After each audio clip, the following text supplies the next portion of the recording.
चलिए आइए हम लोग जो है नेक्स्ट क्लास यदि किसी टॉपिक पे चर्चा किए थे तो वो 1935 ईस्वी का जो है भारत शासन अधिनियम के बारे में चर्चा किए थे, या दूसरे शब्दों में ये भी कह सकते हैं कि 1935 ईस्वी के एक्ट के बारे में चर्चा किए थे। लेकिन आज जो हम सबका कोई नया टॉपिक बन रहा है तो वो नया टॉपिक अब बन रहा है अपने सबका, तो वो है संविधान सभा से। और संविधान सभा से क्या क्या क्वेश्चन बनता है जरा उसको भी देख लेते हैं। आइए समझते हैं संविधान सभा के बारे में।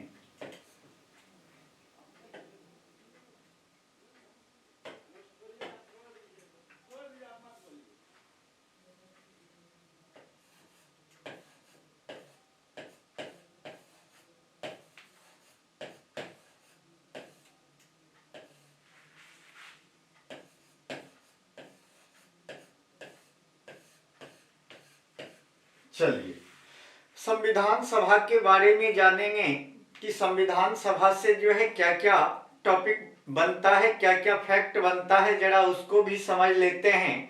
लेकिन याद कीजिए अपना सब भाई जो है बैक क्लास चर्चा करते हुए आ रहे हैं यदि तो 1773 ईस्वी से लेकर के जो है 1935 ईस्वी तक जो है लगातार चर्चा करते हुए आए हैं कि 1773 ईस्वी से लेकर 1935 ईस्वी के एक्ट तक जो है क्या क्या बात हुई थी, जरा इसके बारे में भी समझे थे और सारे एक्ट को जो है डिटेल्स में समझने का कार्य किए थे कि सारे एक्ट से क्या क्या क्वेश्चन बन रहा था।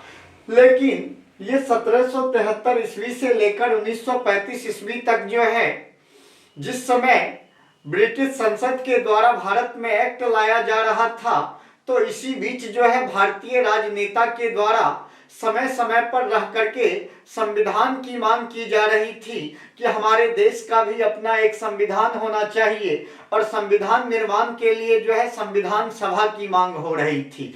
तो आइए जरा इसको देखते हैं कि क्या क्या फैक्ट जो है यहाँ से बनता है, जरा उसको भी देख लेते हैं।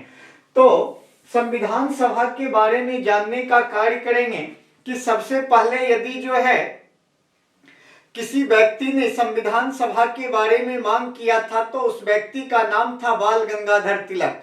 और बाल गंगाधर तिलक साहब के द्वारा जो है वर्ष 1895 ईस्वी में जो है पहली बार जो है संविधान सभा का मांग किया गया था। तो यहाँ से इस बात को भी जान गए कि जब आपको पूछ देगा कि पहली बार जो है संविधान सभा का मांग किसने किया था, तो संविधान सभा का मांग जो है पहली बार वर्ष 1895 ईस्वी वर्ष 1895 ईस्वी में यदि किसी व्यक्ति ने किया था तो उस व्यक्ति का नाम था बाल गंगाधर तिलक।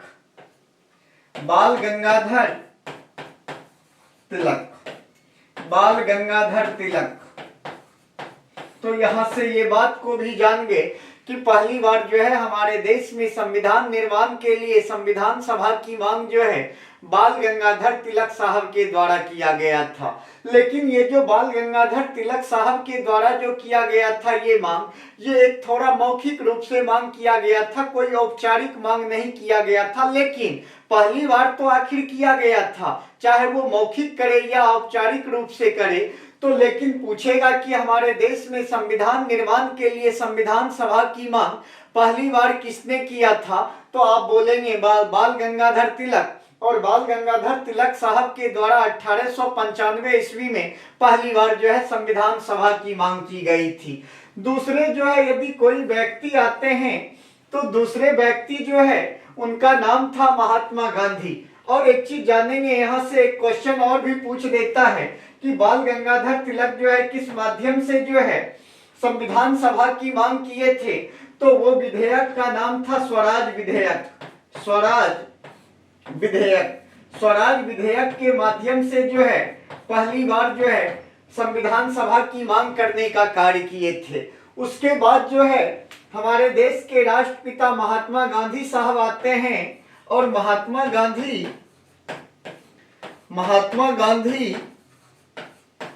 के द्वारा जो है वर्ष 1922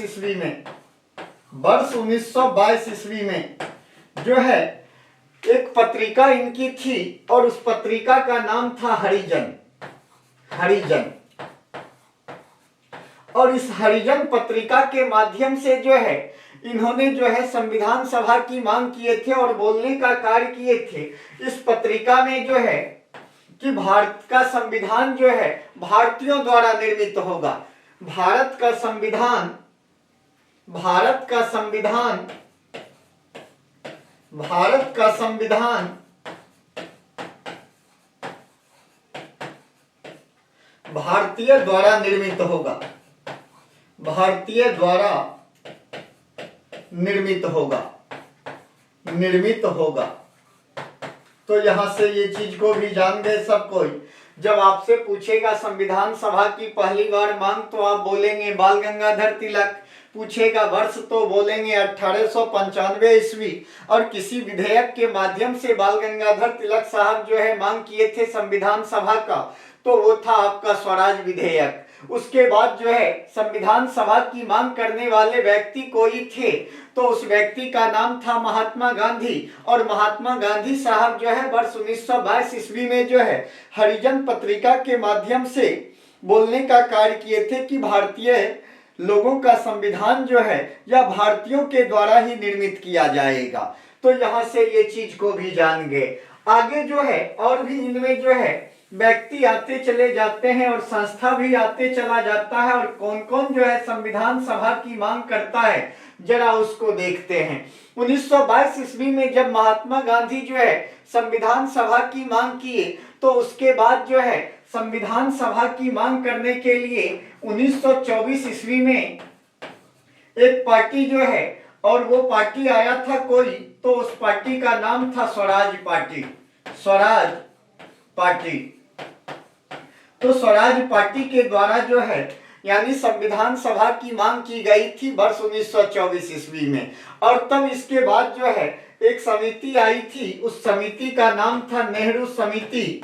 और नेहरू समिति के द्वारा जो है इस प्रस्ताव को जो है रखा गया था कि हमारे देश में संविधान निर्माण के लिए संविधान सभा होना चाहिए। और नेहरू समिति में आपको पता होना चाहिए कि मोतीलाल नेहरू थे, जवाहरलाल नेहरू थे, सुभाष चंद्र बोस थे, ये सब नेहरू समिति के सदस्य थे। तो नेहरू समिति के द्वारा भी जो है मांग किया गया था।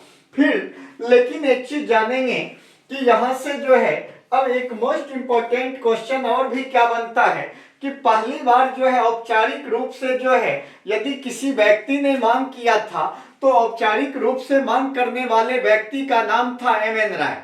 तो संविधान सभा की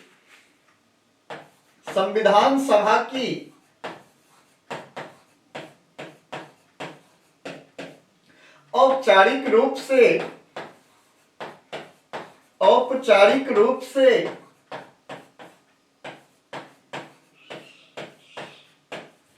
मांग करने वाला व्यक्ति औपचारिक रूप से पहली बार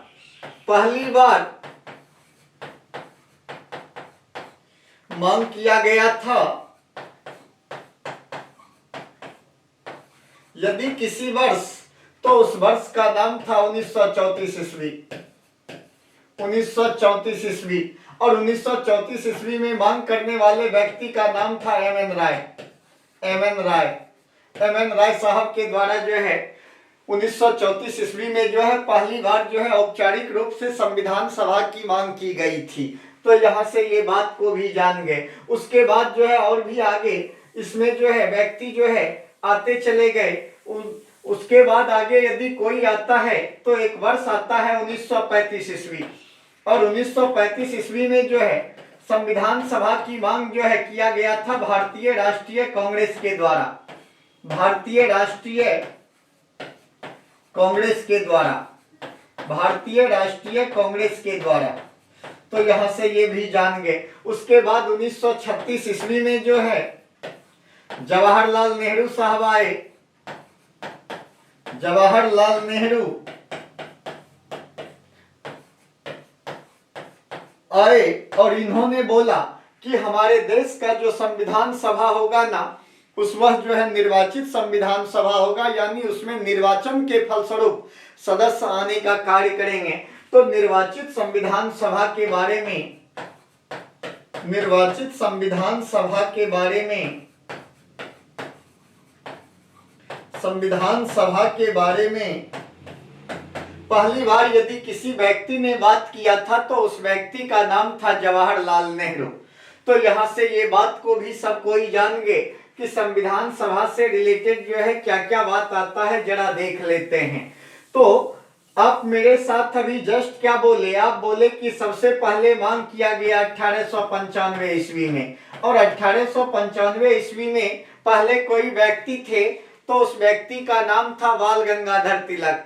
उसके बाद यदि कोई दूसरे व्यक्ति आए तो दूसरे व्यक्ति आए थे वर्ष 1922 ईस्वी में, और 1922 ईस्वी में कोई व्यक्ति आए थे तो उस व्यक्ति का नाम था महात्मा गांधी। और महात्मा गांधी साहब कहे थे कि जो है भारत में संविधान का निर्माण भारतीयों के द्वारा किया जाएगा। उसके बाद अगला जो है आता है कोई तो 1924 ईस्वी में, और 1924 ईस्वी में आता है तो वो आता है स्वराज पार्टी आता है। फिर उसके बाद यदि कोई आता है तो 1934 ईस्वी में पहली बार जो है औपचारिक रूप से मांग करने वाला यदि कोई व्यक्ति था तो उस व्यक्ति का नाम था एम.एन. राय। और एम.एन. राय के बारे में एक बात और भी जान लीजिए, हमारे देश में जो है कम्युनिस्ट पार्टी का जनक यदि किसी व्यक्ति को माना जाता है तो हमारे देश में कम्युनिस्ट पार्टी का जनक एम.एन. राय साहब को ही माना जाता है।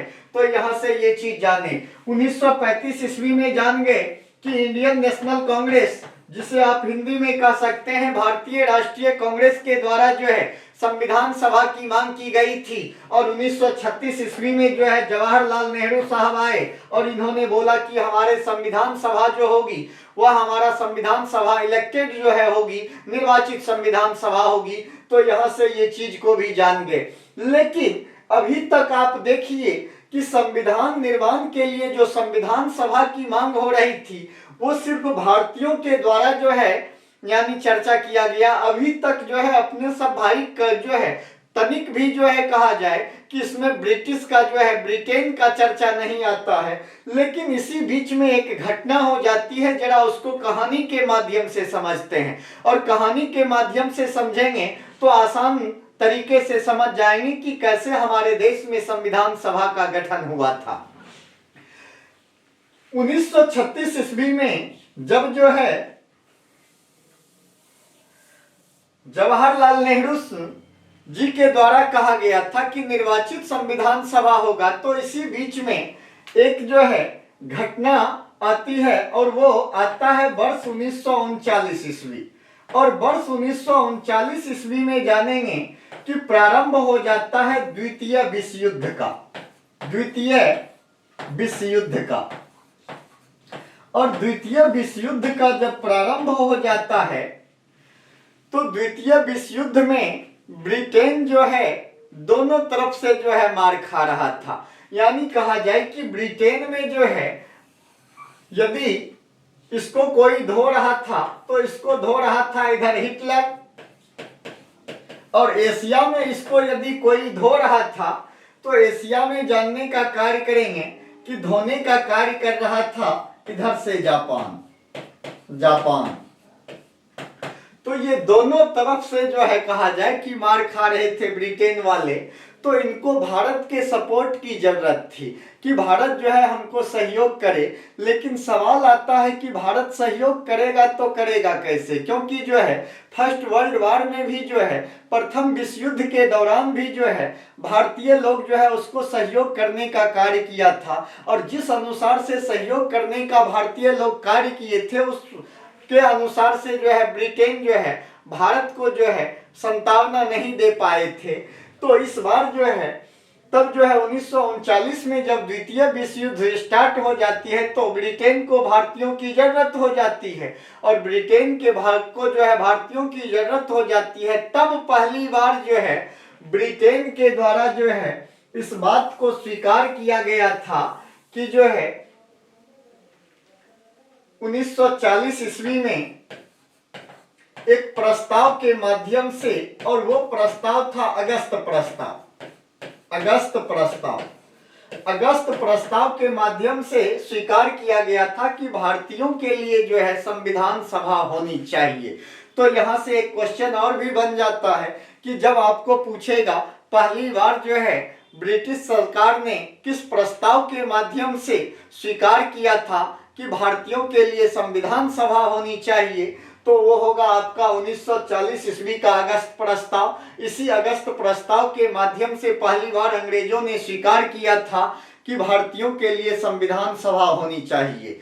तो ये चीज हो गया, लेकिन ये अगस्त प्रस्ताव भी विफल रहा था। और विफल रहने का कारण क्या था कि कांग्रेस एवं मुस्लिम लीग के बीच समझौता नहीं हो सका था।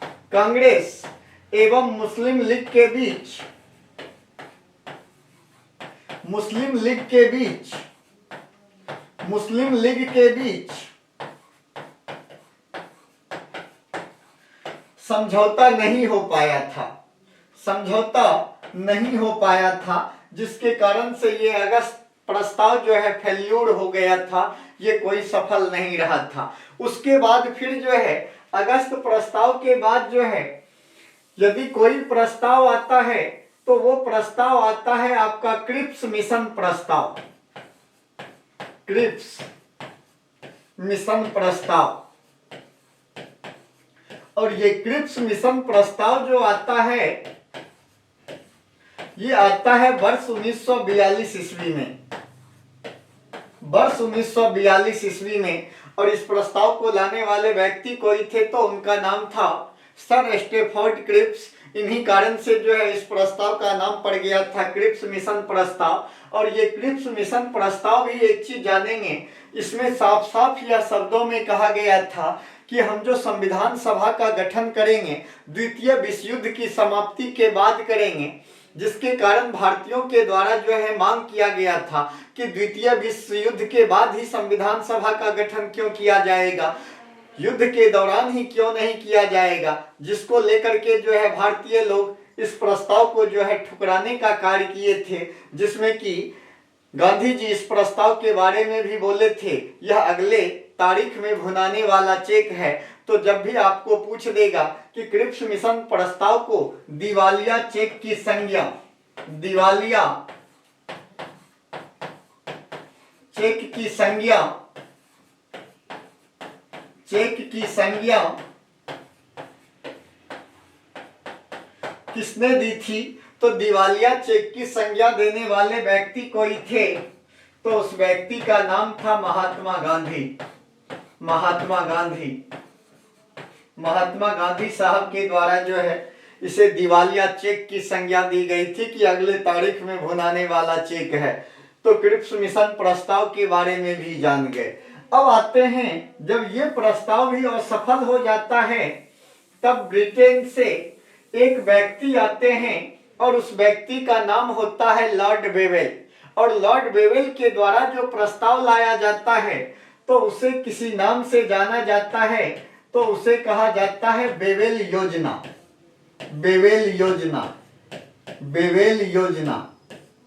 और बेवेल योजना लाया गया था वर्ष 1945 ईस्वी में। और इस योजना पर बहस करने के लिए जो है भारतीयों को बुलाया गया था कहीं पर, तो शिमला में बुलाया गया था, शिमला में। इसी कारण से एक चीज जानेंगे, इस बेवेल योजना को शिमला सम्मेलन के नाम से भी जाना जाता है, शिमला सम्मेलन के नाम से भी जाना जाता है। तो यहाँ से ये बात को भी जान गए। जब आपसे पूछेगा कि बेवेल योजना कब आया था, तो आप बोलेंगे बेवेल योजना वर्ष 1945 ईस्वी में आया था। और इसी बेवेल योजना पर बहस करने के लिए, चर्चा करने के लिए शिमला में जो है सम्मेलन बुलाया गया था। तो इसी को जो है बेवेल योजना को ही शिमला सम्मेलन के नाम से भी जाना जाता है। तो शिमला सम्मेलन भी जब आपसे पूछेगा तो आप कहेंगे वर्ष 1945 ईस्वी में जो है ये लाया गया था। लेकिन इस बीच में एक और भी क्या घटना हो जाती है, जरा उसको जान लेते हैं। 1945 ईस्वी में जब ये योजना आया तो आपको पता होना चाहिए कि ब्रिटेन में जो है दो ही पार्टी कार्यरत है। और दो पार्टी कार्यरत है तो एक पार्टी का नाम है कंजर्वेटिव पार्टी। ब्रिटेन में एक पार्टी का नाम है कंजर्वेटिव कंजरवेटिव पार्टी। और दूसरी पार्टी का यदि कुछ नाम है तो दूसरी पार्टी का नाम है labour party. Labour party, labour party. Conservative party से यदि कोई नेता थे तो उनका नाम था विंस्टन चर्चिल। Winston Churchill. और लेबर पार्टी से यदि कोई नेता थे तो उस व्यक्ति का नाम था क्लीमेंट एटली। क्लीमेंट एटली। चलिए, तो 1945 ईस्वी में उधर द्वितीय विश्व युद्ध की समाप्ति होती है और द्वितीय विश्व युद्ध समाप्ति होने के बाद ब्रिटेन में चुनाव होना स्टार्ट हो जाता है। और जब चुनाव होता है तो उस चुनाव से पहले ब्रिटेन में कोई सरकार चल रही थी, तो कंजरवेटिव पार्टी की सरकार चल रही थी, यानी विंस्टन चर्चिल की सरकार चल रही थी। और विंस्टन चर्चिल साहब कभी नहीं ये सोचते थे कि भारत को आजाद किया जाए, लेकिन उसके बनिस्पत थोड़ा ये क्लीमेंट एटली साहब जो है भारत के प्रति इनका रुख जो है थोड़ा नरम था, यानी इनका मानना था कि भारत को आजाद कर देना चाहिए। और 1945 ईस्वी में जब चुनाव होने के बाद जो है लेबर पार्टी की सरकार आती है, तो लेबर पार्टी की सरकार आने के बाद उन्होंने क्लीमेंट एटली साहब देखते हैं कि जो है 1940 में अगस्त प्रस्ताव आया, ये भी फेल्यूर रहा था। 1942 ईस्वी में जो है क्रिप्स मिशन प्रस्ताव आया, ये भी फेल्यूर रहा था। 1945 ईस्वी में बेवेल योजना आया, तो ये भी फेल्यूर रहा था। तो आखिर इन्होंने जो है सोचा कि भारतीयों को आजाद करेंगे तो उसके लिए संविधान सभा का गठन कैसे होगा, तो इसके बारे में भी थोड़ा जानते हैं। इन्होंने एक चीज जानेंगे कि ब्रिटेन से 3 कैबिनेट स्तर के मंत्रियों को भारत भेजने का कार्य किया और 3 कैबिनेट स्तर के मंत्रियों को जो भारत भेजने का कार्य किए, तो उस मंत्री के नाम पर ही इनके प्रस्ताव को नाम रख दिया गया कैबिनेट मिशन। Cabinet mission. चलिए, तो जब आपसे पूछेगा कि कैबिनेट मिशन भारत कब आया था, तो आप बोलेंगे वर्ष 1946 ईस्वी। वर्ष 1946 ईस्वी। यदि आप डेट पूछेंगे तो डेट आप याद रखेंगे 24 मार्च। 24 मार्च 1946 ईस्वी को कैबिनेट मिशन भारत आया। और ये कैबिनेट मिशन जब भारत आए तो भारत आने के बाद जो है इन्होंने क्या क्या सुझाव दिया, तो इसके बारे में जानते हैं। इन्होंने कहा कि हम जो है भारत में संविधान सभा के गठन के लिए तैयार हैं, लेकिन उसके लिए क्या करना पड़ेगा। तो इन्होंने कहा कि अभी तो भारतीयों को सरकार चलाने की अनुभव नहीं है और संविधान निर्माण करने का भी अनुभव नहीं है, तो इन्होंने कहा कि आप मेरे ही देख रेख में सरकार चलाइए और मेरे ही देख रेख में जो सरकार चलाइएगा तो उस सरकार को कहा जाता है अंतरिम सरकार। अंतरिम सरकार। और संविधान निर्माण के लिए जो संविधान सभा का गठन होगा, तो ये संविधान सभा के गठन के लिए संविधान सभा के गठन के लिए चुनाव होंगे, यानी निर्वाचित जो है यानी सदस्य आएंगे। तो ये चीज तो इन्होंने बोला कि कैबिनेट मिशन जो भारत आया, तो इन्होंने कहा कि एक अंतरिम सरकार होगा, मेरे ही देखरेख में आप सरकार चलाइए और दूसरा जो है आप दूसरी तरफ संविधान निर्माण का भी कार्य कीजिए। तो जब तक संविधान पूर्ण रूपेण निर्माण नहीं हो जाएगा तब तक अंतरिम सरकार के रूप में ही जो है ये सरकार चलती रहेगी। तो ये चीज जो है बोलने का कार्य किए थे। अब आता है कैबिनेट मिशन से और भी क्या क्या क्वेश्चन बनता है, जरा उसको देखते हैं। कैबिनेट मिशन के बारे में तो जान गए कि 24 मार्च 1946 ईस्वी को जो है कैबिनेट मिशन पहली बार भारत पहुंचा था। कैबिनेट मिशन में 3 सदस्य थे और 3 सदस्य थे तो एक व्यक्ति का नाम था sir Pethick Lawrence. Sir Pethick Lawrence, sir Pethick Lawrence. दूसरे व्यक्ति का यदि कुछ नाम था तो उनका नाम था AV Alexander, AV Alexander, Alexander. और तीसरे व्यक्ति का यदि नाम था तो उनका नाम था sir Stafford Cripps, sir Stafford Cripps, sir Stafford Cripps. तो यहां से ये बात भी जान गए कि कैबिनेट मिशन के 3 सदस्य कौन कौन से थे। तो सर पैंथिक लॉरेंस साहब थे, एबी अलेक्जेंडर थे, सर स्टेफोर्ड क्रिप्स थे। लेकिन ये पैंथिक लॉरेंस जो है इस तीनों में से अध्यक्ष थे, अध्यक्ष थे, अध्यक्ष थे सर पैंथिक लॉरेंस। तो यहां से ये बात को भी जान गए। अब कैबिनेट मिशन के द्वारा कहा गया कि भारत में जो संविधान सभा का गठन होगा तो उसमें निर्वाचित सदस्य आएंगे, और निर्वाचित सदस्य आएंगे तो देश के प्रत्येक क्षेत्रों से जो है लोग चुन चुन करके आएंगे। तो इसके बारे में थोड़ा जान लेते हैं। इन्होंने कहा कि कैबिनेट मिशन में जो है कुल 389 सदस्य होगा, 389 सदस्य। और ये 389 सदस्य आपके दिल दिमाग में चलता होगा कि 389 सदस्य क्यों होगा भैया, जरा 390 क्यों नहीं होगा, 395 क्यों नहीं होगा, 400 क्यों नहीं होगा। तो एक चीज जानेंगे कि आजादी के समय हमारे देश की आबादी लगभग 40 करोड़ के पास थी, और आजादी के समय देश की आबादी जो लगभग 40 करोड़ के पास थी ना, तो प्रत्येक 10 लाख की आबादी पर एक व्यक्ति जो है, एक सदस्य जो है संविधान सभा में चुनकर आने का प्रावधान किया गया था। तो ये चीज जो है, तो इस 389 सदस्यों में जानेंगे कि अब कहां कहां से कितना आएगा, जरा उसको भी देखते हैं। तो 292 सदस्य जो है, 292 सदस्य प्रांत से चुन करके आएगा। 4 सदस्य जो है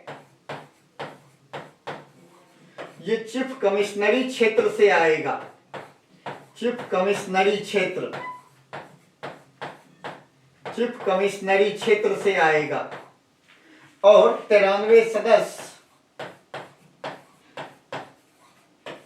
यदि आएंगे तो वो आएंगे देसी रियासत से, देसी रियासत से। तो ये प्रांत, चीफ कमिश्नरी क्षेत्र और देसी रियासत के बारे में हम बैक क्लास में चर्चा कर चुके हैं।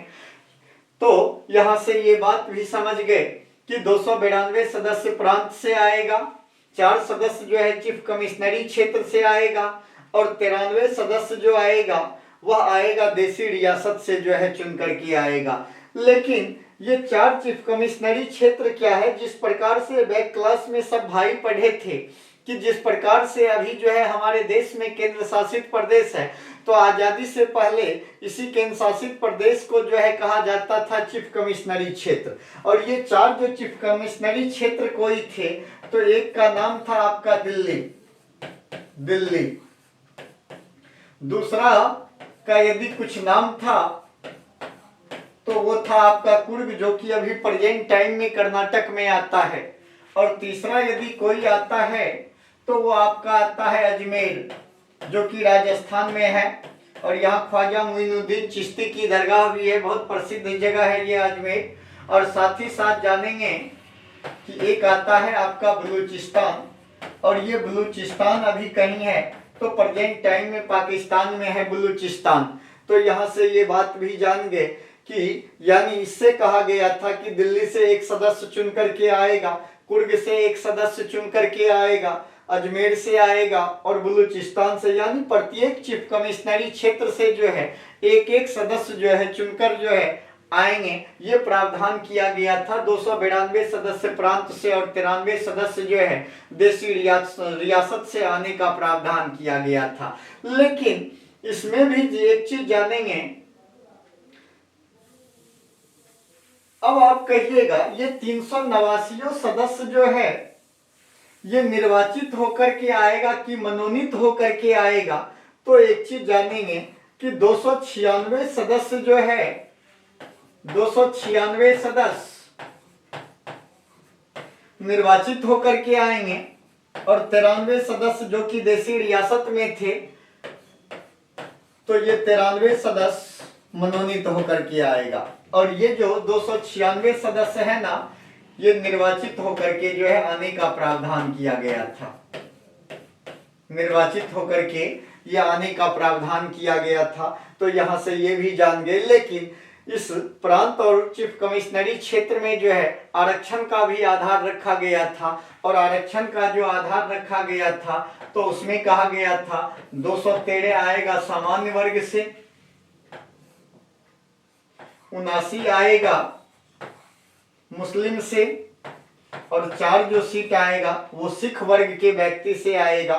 तो यहाँ से ये भी जान गए कि 296 सदस्य में 213 आएगा सामान्य वर्ग से, 79 आएगा मुस्लिम वर्ग से, और साथ ही साथ 4 जो आएगा ये 4 आएगा आपका सिख वर्ग से जो है आने का प्रावधान किया गया था। तो यहाँ से ये संविधान सभा का जो भी बेसिक फैक्ट था उसके बारे में जान गए। जब आपसे पूछेगा कि जो है अपने देश में संविधान सभा का गठन किस प्रस्ताव के माध्यम से हुआ था, तो आप बोलेंगे कैबिनेट मिशन। कैबिनेट मिशन आया था 24 मार्च 1946 ईस्वी में। कैबिनेट मिशन में 3 सदस्य थे। 3 सदस्य में अध्यक्ष के रूप में कार्यरत थे पेंथिक लॉरेंस साहब, और इन्होंने कहा कि भारत में जो है कुल 389 सीट होगा, और 389 सीट जो होगा तो उसमें से 292 प्रांत से चुने जाएंगे सदस्य, 4 सदस्य चुने जाएंगे आपका चीफ कमिश्नरी क्षेत्र से, और 93 सदस्य जो है वो चुने जाएंगे देसी रियासत से। लेकिन देसी रियासत से जितने भी सदस्य आएंगे वो मनोनीत सदस्य होंगे, निर्वाचित सदस्य नहीं होंगे। और साथ ही साथ आपने इस बात को भी जान गए कि 296 सीट जो था प्रांत और चीफ कमिश्नरी क्षेत्र को मिला करके यहाँ पर आरक्षण का भी आधार रखा गया था, जिसमें कि 213 सीट जो है वो सामान्य वर्ग से आएगा, 79 सीट जो है वह मुस्लिम वर्ग से आएगा, और 4 सीट जो है सिख वर्ग से आएगा। तो आज संविधान सभा के बेसिक टॉपिक को हम लोग कवर किए। नेक्स्ट क्लास जो है इसके बारे में और भी डिटेल्स में चर्चा करेंगे सब भाई। आज तक के लिए इतना ही रहने देंगे। All that's, thank you.